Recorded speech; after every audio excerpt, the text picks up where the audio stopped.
Hello, if you don't know me, my name is Erin, and if you do know me, welcome back. It has been 7 weeks since my brain surgery, and today I'm just coming on to give a wee update as to where I'm at. There's not too much to update on really, there's no final answer yet, but I'm just gonna kind of tell you what's going on. I've got a lot of comments on here and a lot of messages over on Instagram to make sure I'm alright, like to find out if I know what type of tumour it is yet, and so I just want to keep everybody up to date. 7 weeks is an extremely long time to be waiting to find out what type of tumour it is. Normally it's less than 2 weeks, 10 to 14 days that 99% of people find out. I've had so many people reach out here and on Instagram and let me know how their process was, which has been so great.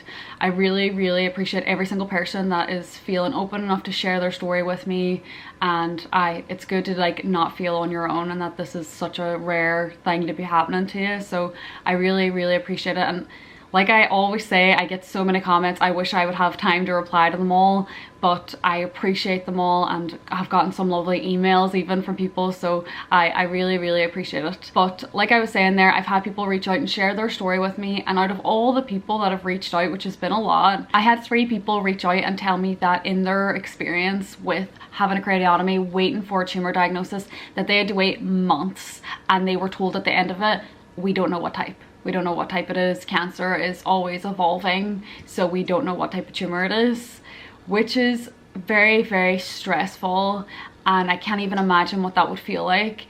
And the more time goes on, the more that I feel like I'm going to be in that situation, but I don't know, right? And so that's what's been in my mind really recently. In that situation, they're more than likely to present you with, the treatment that they would recommend, which would be radiation and chemo, or do you just want to be monitored with MRIs kind of situation. But again, even if I was presented with that would be crazy for you to be the one to make that decision. Do you know what I mean? You're going to want to know what the best case is. Like, should you get the chemo? Should you get radiation? If it's a tumour that they don't know what type it is, there's no research that you can hold on to for hope and statistics as to how you're going to do in your life, how long you're going to live, and if it's going to reoccur. So I can't even imagine how stressful it is, and I feel like I'm in that situation, but I'm hoping that I'm wrong.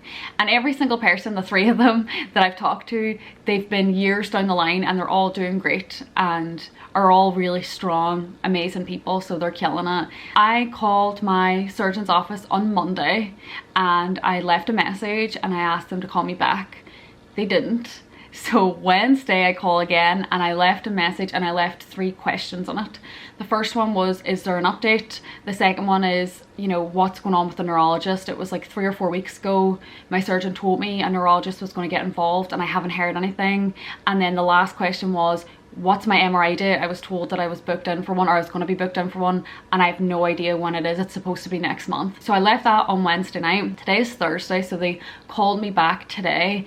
They didn't answer the question, but it was just the surgeon's receptionist, and she called me to say, we have the final report and he wants to tell you face to face, so we're going to book an appointment.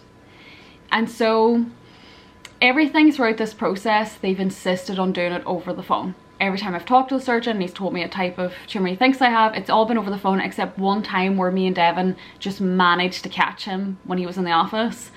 And so the fact that they want to do it face to face makes me extremely nervous.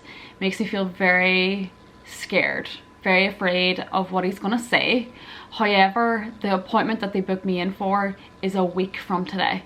So it's not until next Thursday afternoon, which makes me think that that's a good sign, right? Like, if it was something really bad, they would be rushing me in today probably, and they're willing to wait another week until it's been 2 months since my brain surgery.